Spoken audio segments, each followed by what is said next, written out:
bulletin sur Fraternité FM. Mesdames, Messieurs, bonjour, bienvenue dans ce bulletin de l'information à la une. La phase de dépôt des dossiers de candidature à la présidentielle de 2026 a pris fin hier à minuit à la Commission électorale nationale autonome Sénat. Au total, 5 duos candidats ont été officiellement enregistrés, dont 2 indépendants et 5 candidatures enregistrées pour la présidentielle 2026.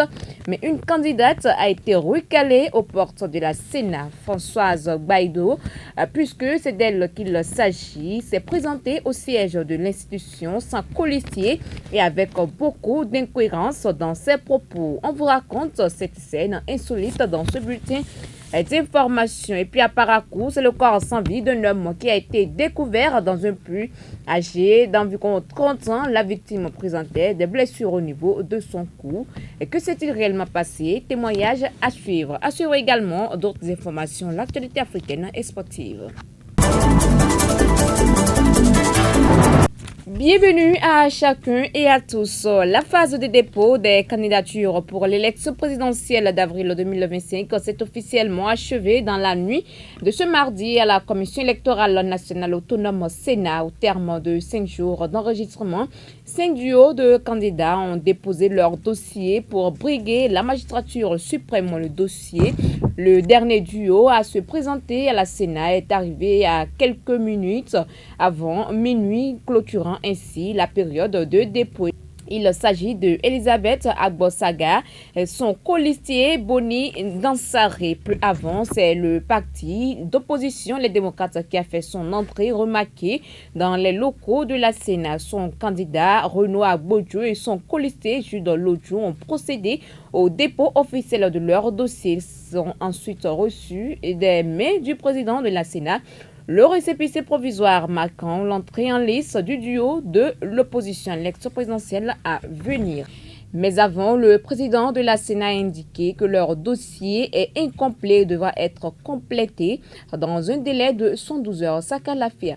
Monsieur le Président, conformément aux dispositions du Code électoral, nous avons reçu votre dossier. Conformément à l'article 41 du Code, nous devons vous délivrer un récépissé de dépôt, suivi des remarques que nous avons constatées à cette étape-là. Et la principale remarque, c'est la complétude du dossier. C'est-à-dire que toutes les pièces demandées, si elles sont présentes, on le marque. Comme vous le savez, le second courrier vous indique les pièces qui sont manquantes.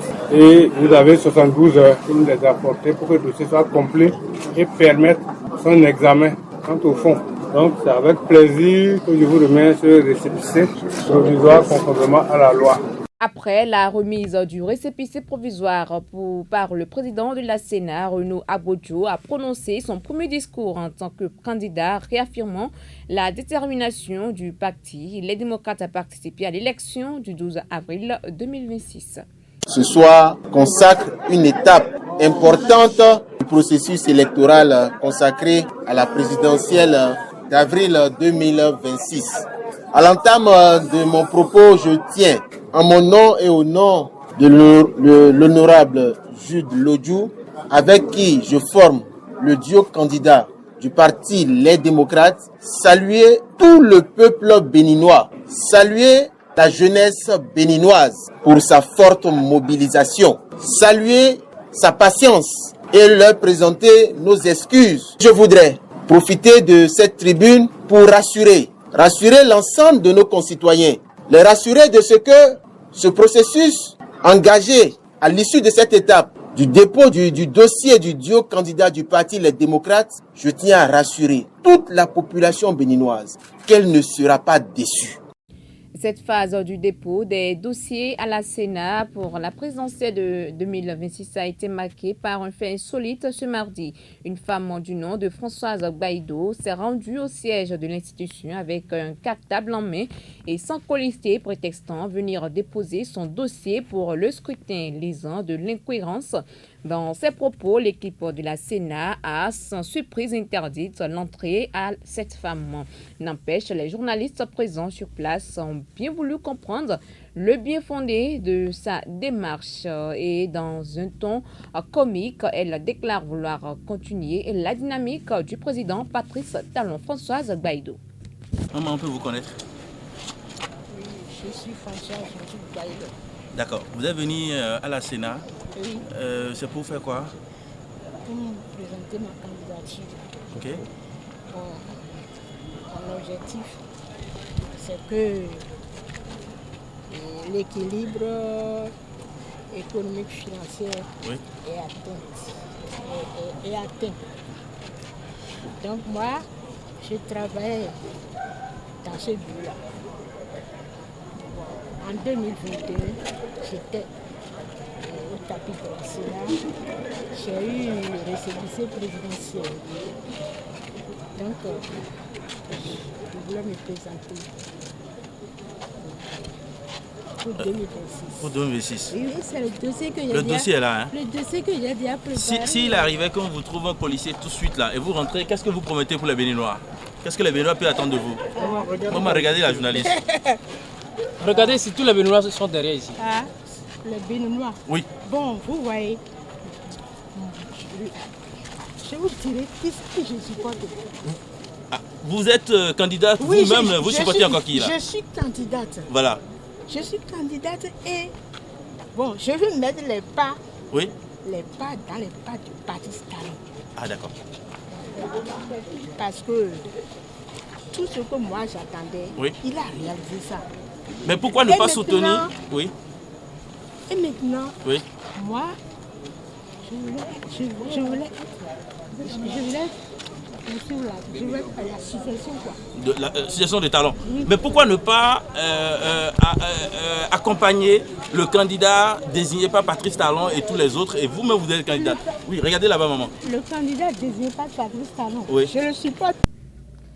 Dans un autre registre, à présent, une découverte macabre a été faite ce mardi soir à Peroguera, dans le premier arrondissement de la ville de Parakou.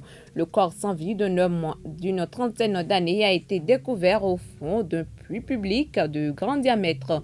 Et ce sont les riverains qui, en allant puiser de l'eau, ont fait la découverte macabre. Ils alertent aussitôt les sapeurs-pompiers qui se sont rendus sur les lieux pour sortir le corps du puits. Le drame a ému tout le quartier, mais pose en même temps une inquiétude. Dans quel puits les populations vont-elles désormais s'approvisionner en eau, vu que ce puits constituait pour elles la principale source d'eau? Franck Agossanon est un habitant du quartier. Il témoigne et lance un appel aux autorités locales. On ne sait pas vraiment ce qui s'est passé. Et c'est tout à l'heure, moi l'été, je suis venu au niveau du puits. C'est un grand puits, un puits à grand diamètre. Quand nous sommes arrivés là, on a vu que c'est un homme chiant qui a renversé sa physionomie et en même temps ils ont appelé les sapeurs-pompiers. Et ils sont venus enlever le cadavre. Donc nous sommes en face de la personne du cadavre maintenant. J'ai vu que la tête est vraiment fracassée et on a constaté qu'il a de l'hémorragie un peu partout sur sa tête, au niveau des oreilles, un peu au niveau de ses narines, un peu partout. Donc on ne sait pas si vraiment c'est lui-même qui s'est suicidé ou bien on ne sait pas si ils l'ont tué quelque part et l'amené dans le puits, on ne sait pas vraiment. Même le conseiller, personne ne l'a reconnu dans le quartier. C'est pas quelqu'un du quartier quand même. Au niveau des autorités, on ne sait pas ce qu'on peut faire puisque vraiment on n'a pas de l'eau dans le quartier, c'est le seul puits que nous consommons. Tout le monde, les enfants, tout le monde, c'est le puits dans le quartier en général. Que ça soit Peroguera ou Rouguérou, c'est un puits à grand diamètre que nous consommons depuis des années, plus de 20 ans déjà, le puits est là. Et là, voilà ce qui s'est passé. On ne sait plus quoi faire maintenant actuellement. Le C qui est déjà informé, c'est le C qui a informé les sapeurs qui sont arrivés.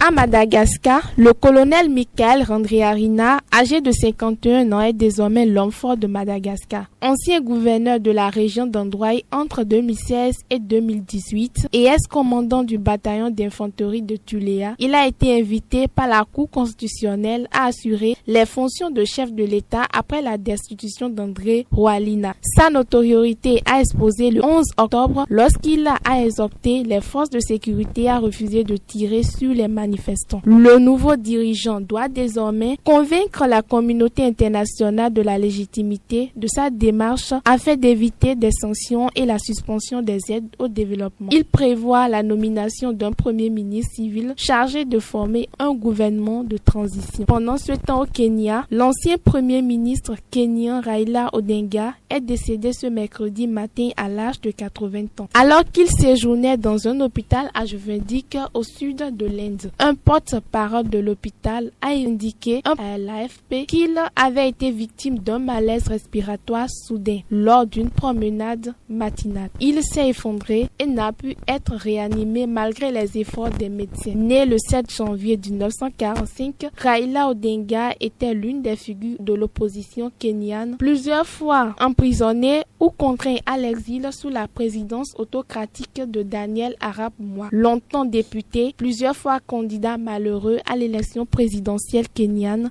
Raila Odinga a été Premier ministre de 2008 à 2013. Dans la page sport de ce 20h, on s'intéresse aux éliminatoires de la Coupe du Monde 2026. Le bilan de la campagne des Guépards. Oui, le rêve brisé, vous le savez, le Bénin a été éliminé ce mardi pour la Coupe du Monde 2026, battu sèchement par le Nigeria, 4-0 à Uyo. Les Guépards ne seront donc pas de la fête. On fait le bilan de cette campagne qualificative. 10 matchs au total ont été disputés. 3 défaites pour l'équipe nationale, 2 défaites à l'extérieur notamment. 2 matchs nuls, tous à l'extérieur, et 5 victoires récoltées. 4 victoires à domicile et 1 à l'extérieur. 12 buts ont été marqués par Steve Mounier et ses partenaires pour 11 buts concédés, 17 points sur 30 possibles. Le Bénin termine 3e du groupe C et ne sera donc pas au Mondial 2026 aux États-Unis, au Canada et au Mexique. Élimination certes, mais un bon parcours dans l'ensemble. Il faut garder espoir pour l'avenir. Et parlons toujours de ces éliminatoires dans la zone Afrique, le point des qualifiés et des barragistes. On connaît les 9 qualifiés pour le mondial 2026 dans la zone Afrique. Demi-finaliste en 2022, le Maroc a été le premier à décrocher son ticket. C'était début septembre dernier. La Tunisie reste fidèle également au rendez-vous et va disputer son 7e mondial. L'Égypte signe son retour après avoir manqué l'édition de 2022, tout comme l'Algérie absente depuis 2014. La grosse surprise, c'est le Cap-Vert qui signe sa première participation à un mondial. Pour le reste, le Ghana, l'Afrique du Sud, le Sénégal et la Côte d'Ivoire seront de la partie. Pour ce qui concerne les barrages, il faut dire qu'ils auront lieu en novembre prochain. Ce sera un mini tournoi.